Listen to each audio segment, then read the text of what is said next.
Oke, kembali lagi di channel M. Arif Rahman Hakim dan kali ini gua akan membahas series Marvel di Disney Plus, The Falcon and the Winter Soldier. Gua nggak tahu, tergantung durasi. Kalau terlalu panjang, gua akan bagi dua. Mungkin gua bahas setengah dulu dari episode 1 sampai episode 3, sisanya episode 4 sampai episode 6. Tapi kalau misalnya suara motor seperti biasa, tapi kalau misalnya nggak terlalu panjang, gue jadiin satu video aja, karena kemarin pas bahas WandaVision 40 menit itu kayaknya terlalu lama sih. Jadi kayaknya gue batasin paling 20 menit atau ya maksimal 30 menit lah kalau satu video kelar 30 menit. Kalau misalnya semuanya gue bahas 6 episode cukup dalam waktu 30 menit saja. Cuman kalau misalnya lebih dari itu, mungkin videonya akan gue bagi dua.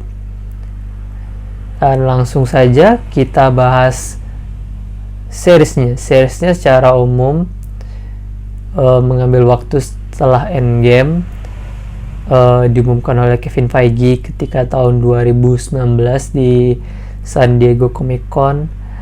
Awalnya gue agak skeptis sih, kayak ini series kayaknya bakal underrated sih, karena ya cerita tentang Falcon dan Winter Soldier itu kan ibaratnya itu bukan karakter Marvel yang terkenal banget.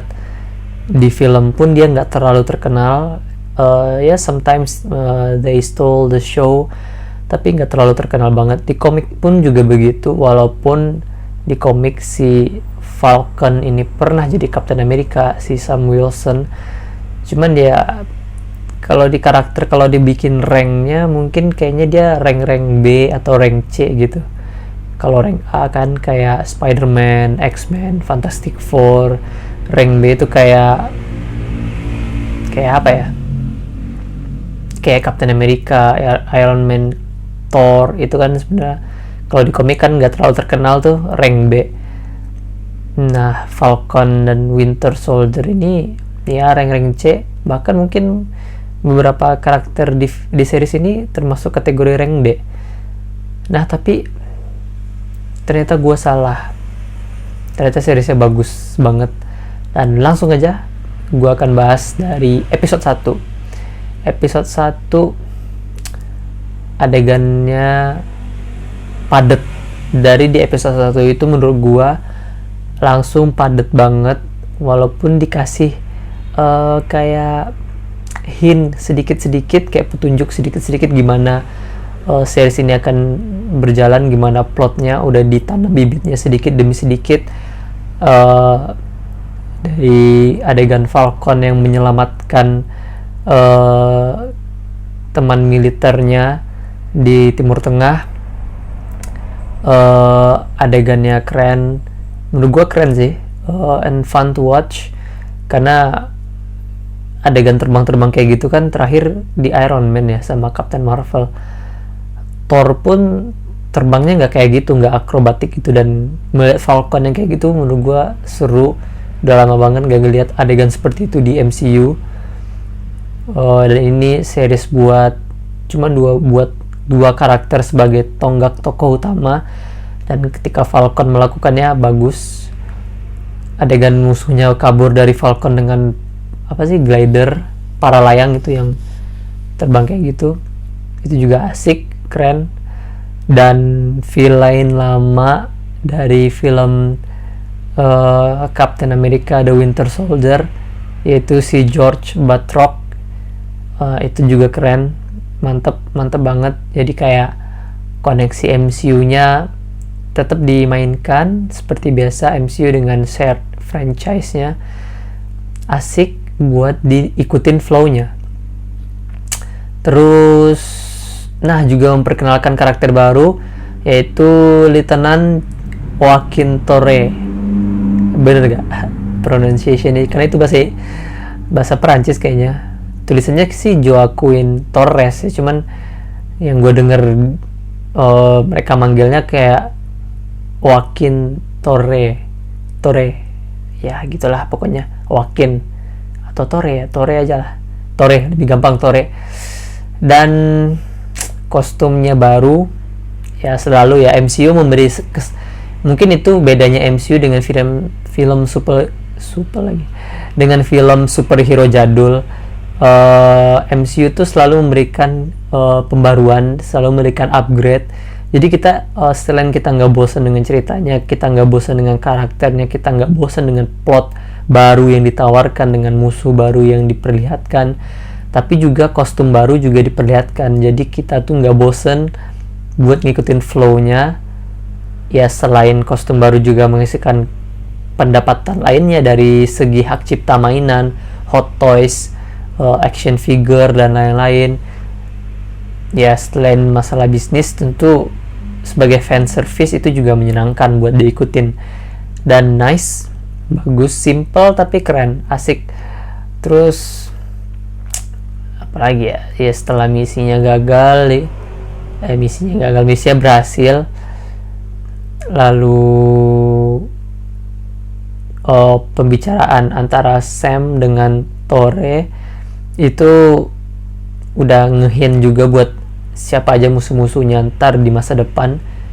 Udah disebutin ada Flag Smasher di sana, Batroc udah muncul, dan Sam ya udahlah, sama karakter baru buat masa depan MCU juga, si Tore. Kalau di komik kan dia ntar jadi Falcon tuh, ketika si Sam Wilson jadi Captain America, yang jadi Falcon si Tore itu. Ya udah tipis-tipis lah ya, ngasih clue-clue dikit-dikit. Terus yang uniknya, ini nggak tahu sih, kayak shading kayaknya ya, Marvelnya nge-shading ke fans, tapi orang-orang di MCU itu berteori kalau Steve Rogers sebenarnya masih hidup di bulan dan mengawasi semua orang yang ada di MCU saat itu. Ya memancing-mancing teori sih sebenarnya, tapi sekaligus kayak overshadowing ke fans. Kalau fans tuh suka berteori, ya orang di MCU juga berteori juga gitu, kayak ya tipis-tipis ngejek atau nyentil dikit lah, cuma nggak terlalu, mungkin maksudnya bukan nggak negatif, cuman buat fun aja gitu. Tapi dengan penyebutan bulan ini gue jadi curiga, jangan-jangan bener juga gitu. Apalagi Inhumans mau dimunculin juga kan di MCU, karena per hari ini gue dengar beritanya, ini tanggal berapa nih, tanggal 8 Mei itu emang series Miss Marvel kan lagi syuting tuh. Nah emang di series itu katanya akan menampilkan atau kayak penyebutan secara tidak langsung mungkin akan keberadaan Inhumans di MCU, karena Miss Marvel atau Kamala Khan itu kan seorang Inhumans, dia bukan mutant, dia bukan enhanced superpower superheroes, bukan enhanced super people, dia bukan mutant, bukan X-Men, dia Inhumans. Jadi gimana ntar gue jelasin di video lainnya gimana perbedaan Inhumans dengan X-Men, dengan Atlanteans, dengan yang lainnya, Eternals juga. Ya pokoknya gue curiga sih masalah-masalah bulan ini agak sensitif ke masalah Inhumans, karena kerajaan Inhumans yang di Attilan itu dia kan pernah berada di bulan. Oke, skip, kita lanjut ke pembahasan ke episode 1 masih di series The Falcon and the Winter Soldier, nggak pakai S karena D1 sebenarnya banyak, cuman udah mati semua. Oke, next. Kenapa gue pembahasannya bercabang-cabang ya? Ya pokoknya gitulah ya guys. Lalu, nah dia dibagi-bagi nih, yang enaknya mungkin salah satu yang bikin enak mungkin cara penceritanya dibagi dengan jelas. Bagian awal itu tentang si Sam, bagian yang akhir dari episode 1 ini bahas Bucky yang hidupnya penuhi dengan mimpi buruk. Dia bermimpi menjadi Winter Soldier, dia mencoba membaur dengan masyarakat tapi tidak segampang itu.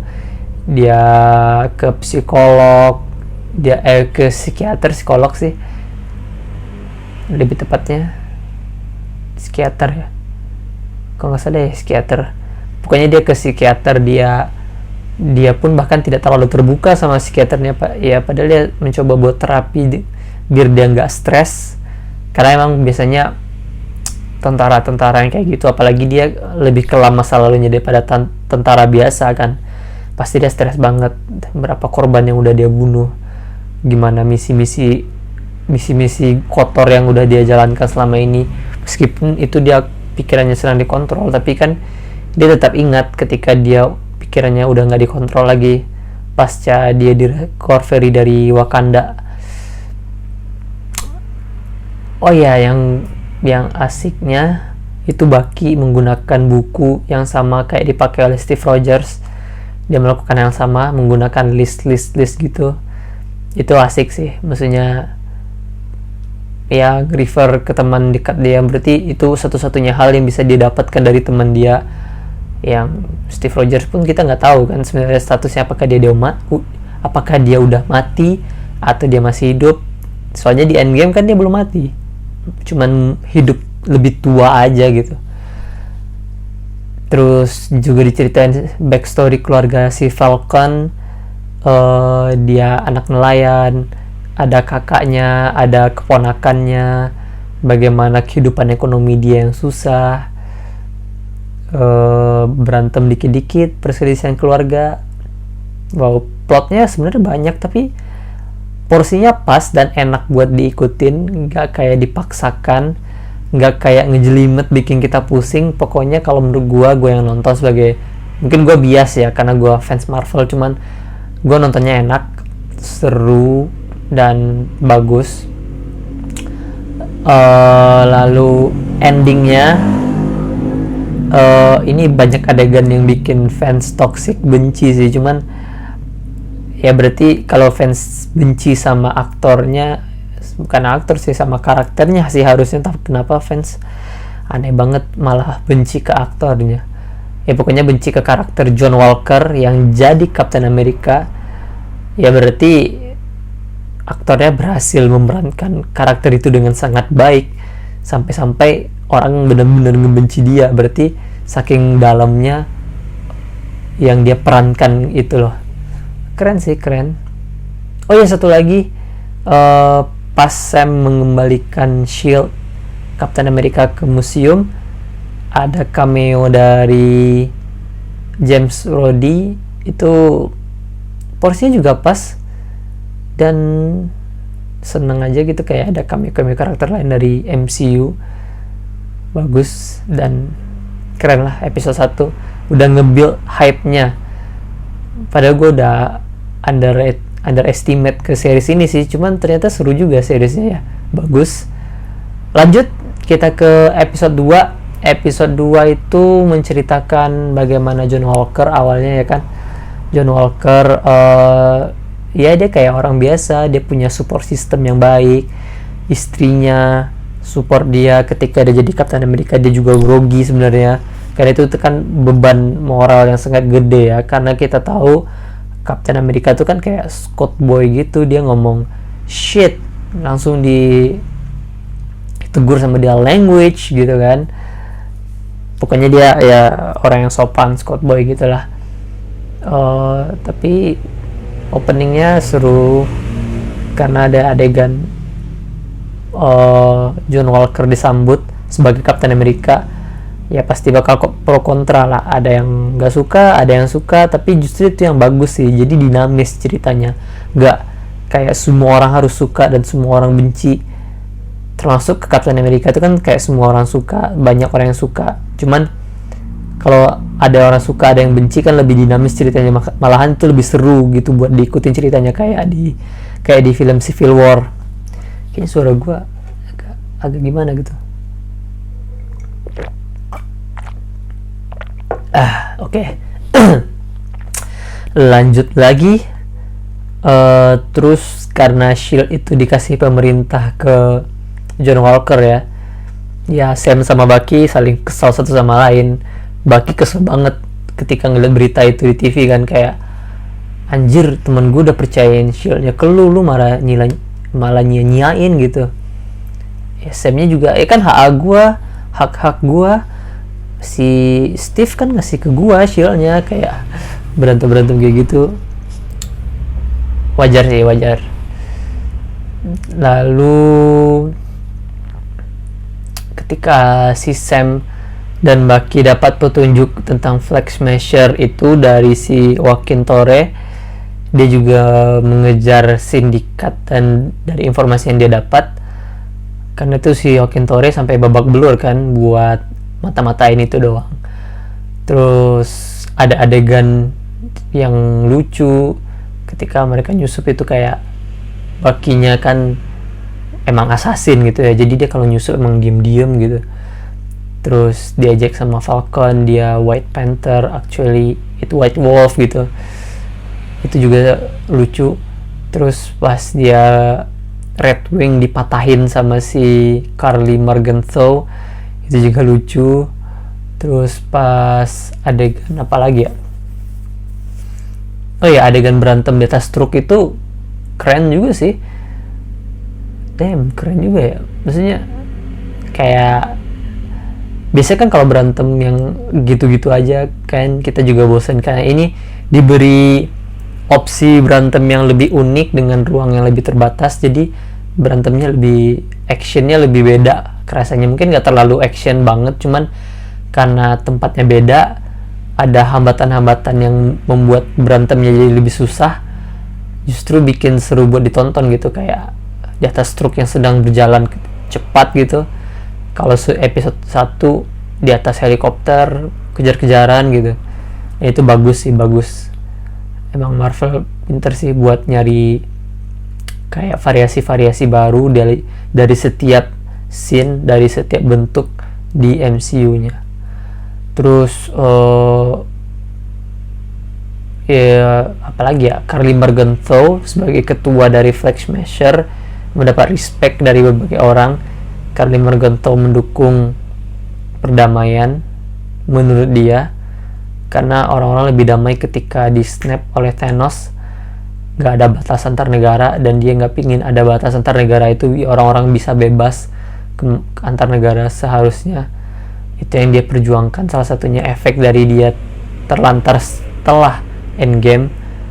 Nah ini bedanya nih, series The Falcon and the Winter Soldier itu mengambil skala yang lebih luas secara sosial dan secara masyarakat, secara makro, bagaimana dampak Endgame, dampak jentikan Thanos.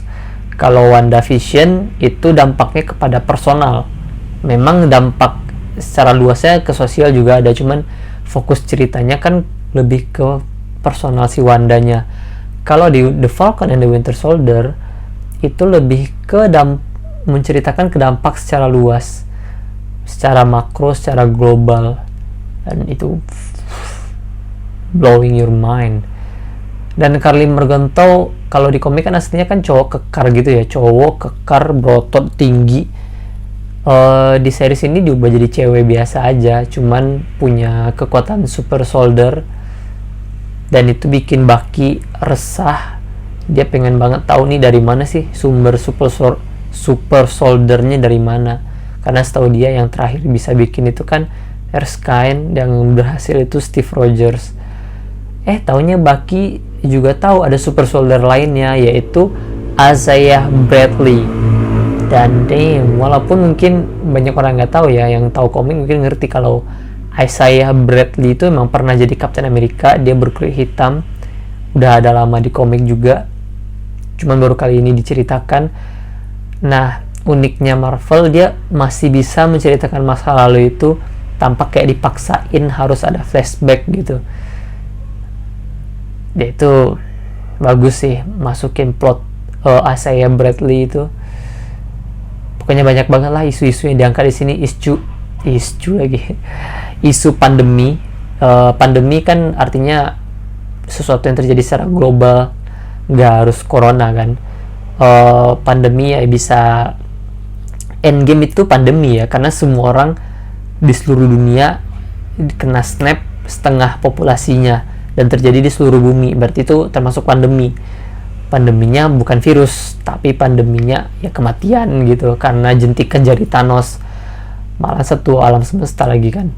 Terus isu-isu yang diangkat pandemi, isu rasialisme, ketika Sam berantem sama Bucky di jalanan, polisinya malah ngelindungin si Bucky karena si Bucky kulit putih kan. Itu kan isu-isu ras yang emang sering terjadi ya kan, apalagi ada Black Lives Matter gitu. Jadi ya padat lah ceritanya. Terus John Walker juga terlihat makin menyebalkan di series ini. Kata-kata yang dia gunakan sering berkebalikan dari kata-kata yang Steve Rogers katakan, misalnya your wingman.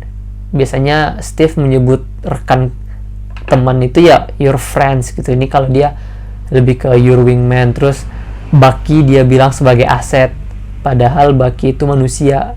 Nah kayak gitu, itu membedakan dia sama Steve Rogers sih. Apalagi pas wawancara pertama itu dia bilang we have guts. Kalau Captain America kan bahasanya lebih patriotic gitu kan, kayak bravery, we do this together atau apalah gitu. Gua nggak terlalu ngerti bahasa Inggris, cuman gue bisa ngerti kalau bahasanya emang beda banget, penggunaan kosakata pun beda. Sampai sedetail itu Marvel memperhatikan bagaimana perbedaan karakter antara Steve Rogers dengan John Walker sebagai Captain America.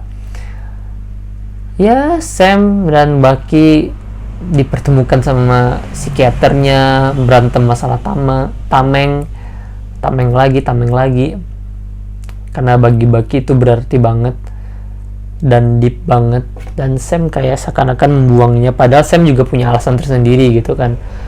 Ntar dijelasin di episode terakhir. Dan karena mereka buntu, terpaksa mereka menggunakan cara yang sedikit melanggar hukum, yaitu dengan meminta bantuan Zemo, dan habis. Lalu kita lanjut ke episode 3.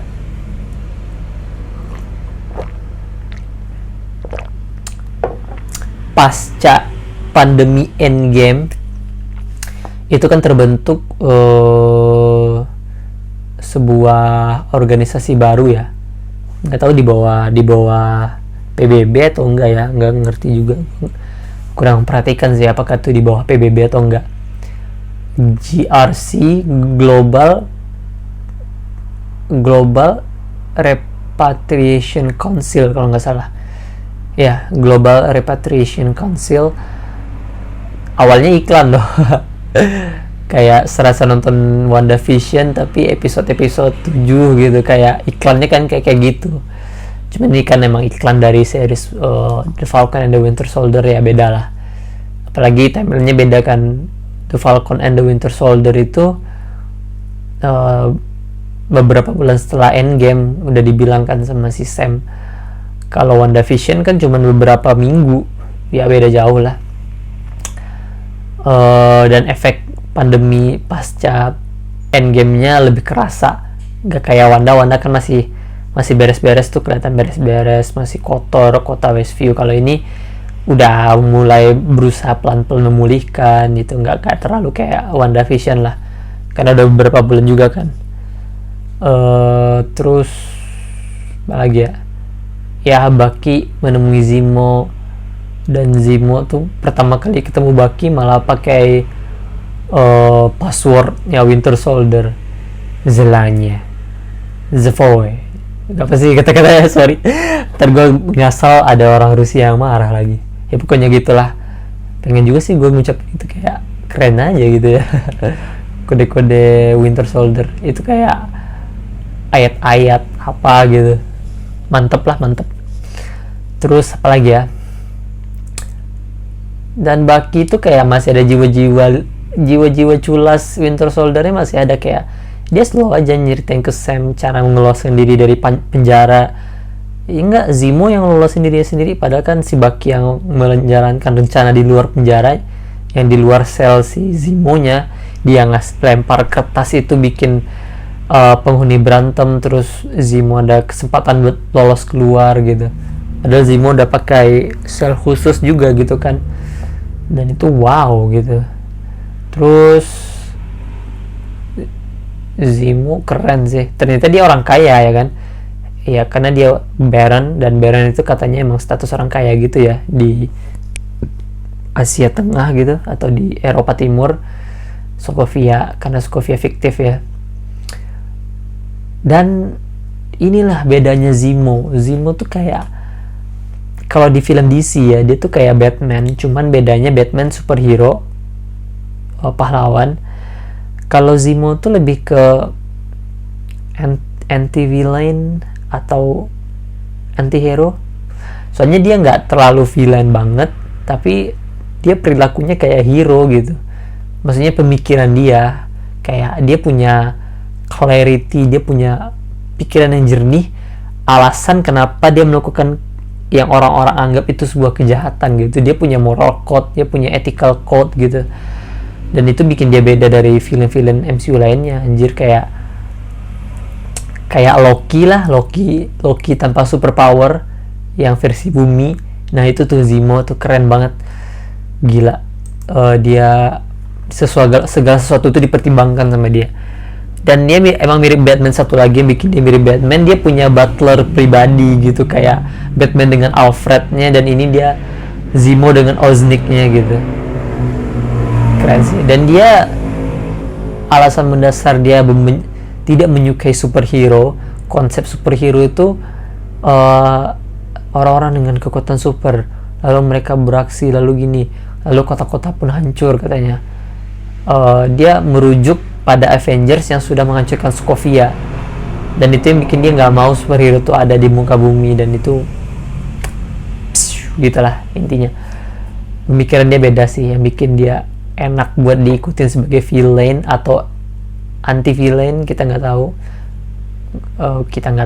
nggak juga sih, gue yang nggak tahu sih sebenarnya, sorry.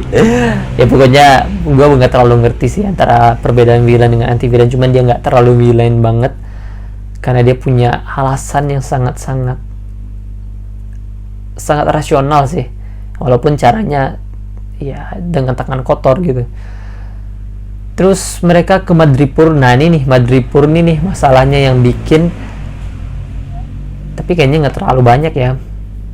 Biasanya yang kalau disebut-sebut Indonesia di dalam film-film Hollywood itu kan kayak ada fans Indonesia yang over proud gitu kan, tapi kali ini nggak terlalu sih kayaknya. Madripoor, sebuah kepulauan di Indonesia, tempat itu adalah negara kecil, tempat para bajak laut beristirahat gitu, dan negaranya nggak mengenal ekstradisi dengan negara manapun. Jadi kayak ya itu emang surganya buat para penjahat buat berlindung gitu.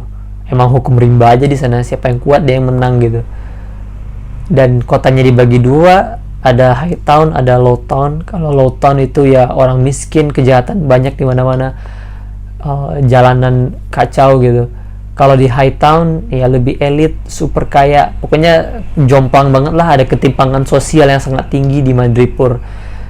Dan Madripoor ini sebenarnya itu nge-refer ke, karena dia Madripoor ini kalau di komik sebenarnya dia sering disebut dan berkaitan dengan X-Men sebenarnya, terutama Wolverine ya. Dan itu bikin fans sudah berteori juga, cuman ya belum sejauh itu lah, karena hak cipta 20th Century Fox itu baru balik banget 2020 ini sih kayaknya. Udah balik semua sih, harusnya udah bisa menggunakan kata-kata mutant. Dan ya di WandaVision udah kan, ya kayaknya aman lah, makanya Madripoor bisa dipakai. Tapi ya mungkin untuk menyebutkan Wolverine terlalu cepat, jadi mungkin masih menunggu waktu yang tepat buat memasukkan mutant pelan-pelan ke MCU. Ya salah satunya udah berhasil di WandaVision, dan mungkin dari episode 1 The Falcon and the Winter Soldier itu mungkin lebih ke Inhumans. Kita nggak tahu, kita tunggu saja karena ini sangat menarik.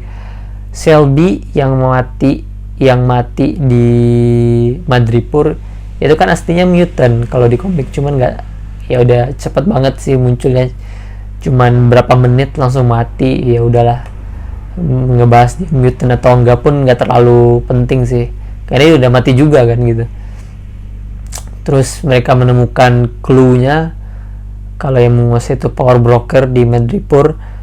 Dia kerjasama dengan Alfred Nagel buat membuat super soldier serum, dan itu setelah diinterogasi, super soldier serumnya lebih perfect dari versi Erskine, menggunakan darah dari Isaiah Bradley ya kalau nggak salah.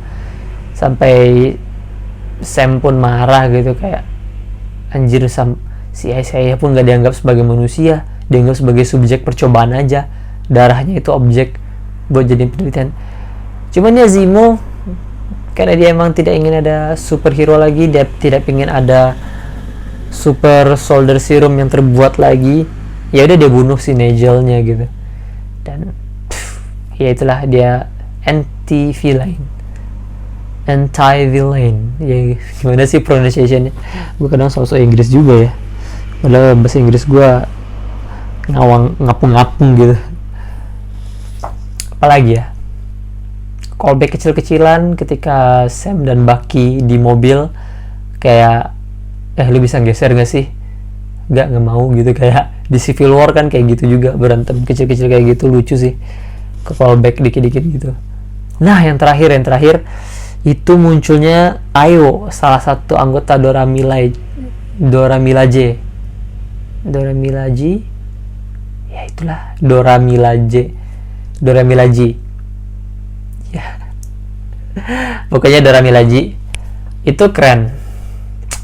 Ada aja cameo cakep di MCU yang emang pinter banget sih masukinnya. Episode 1 ada James Rhodey, episode 2 ada Dora Milaje. Dan kalau menurut gua ya, Dora Milaje tuh kalau muncul itu selalu keren. Kenapa gitu, yang dari Black Panther, dari Wakanda itu selalu kayak, kalau pakaiannya bukan pakaian yang merah ya, bukan kostum Dora Milaje, itu pasti kayak supermodel gitu. Kayak pakaiannya kan, wah anjir cakep banget gitu, cantik banget, seksi banget, kayak keren banget anjir, kayak supermodel, serius kayak supermodel. Semua anggota Dora Milaje itu kalau lagi misi di luar Wakanda itu kayak supermodel semua, cakep-cakep semua gitu. Di film Black Panther kan kayak gitu juga kan, cakep sih, gila. Ini udah 32 menit, kayaknya gua udah dulu aja. Berarti videonya gua bikin 2 part. Ini part pertama, episode 1 sampai episode 3 gua bahas semau-mau gua aja, dengan cara dan bahasa gua. Sebenarnya nih konten-konten kayak gini bikin gua melatih public speaking sih sebenarnya, karena gua tuh dulu bisa public speaking, cuman udah lama gak ngobrol di depan umum lagi. Dan sekarang juga lagi pandemi, jadi gue kayak mungkin butuh media buat ngobrol ya di depan kamera, karena di depan publik tidak bisa secara langsung. Jadi gue mencoba buat merutinkan ini biar gue ngomong tuh nggak belibet, nggak kayak kehalang udara di sini. Karena berkali-kali kan tadi lu pasti ngerasa ya, kayak suara gue kayak ketahan gitu, padahal gue kayak kenapa ya kayak gitu ya. Mungkin karena udah lama gak ngomong lagi kan, belibet kan pusing gitu. Cuman ya gue sambil belajar ngomong dan ngobrol yang lancar, karena ini penting juga buat gue ke depannya. Jadi sekalian aja gue sekarang bikin konten, dan gue suka Marvel, ya udah bahas Marvel aja. Walaupun sebelumnya channel gue upload gameplay gue main Mobile Legends, cuman karena gue nggak ada PC, nggak ada kamera yang proper, cuman HP kentang doang waktu itu, jadi ya merecord gameplay aja, nggak kayak gamer-gamer lainnya, youtuber gaming yang lainnya yang pakai ada layar kecil gitu. Ya udahlah, sekian dulu, udah makin panjang videonya. Yang bahasan episode 4 sampai 6 gue bahas di part selanjutnya. Oke, see you guys. Tonton video selanjutnya ya.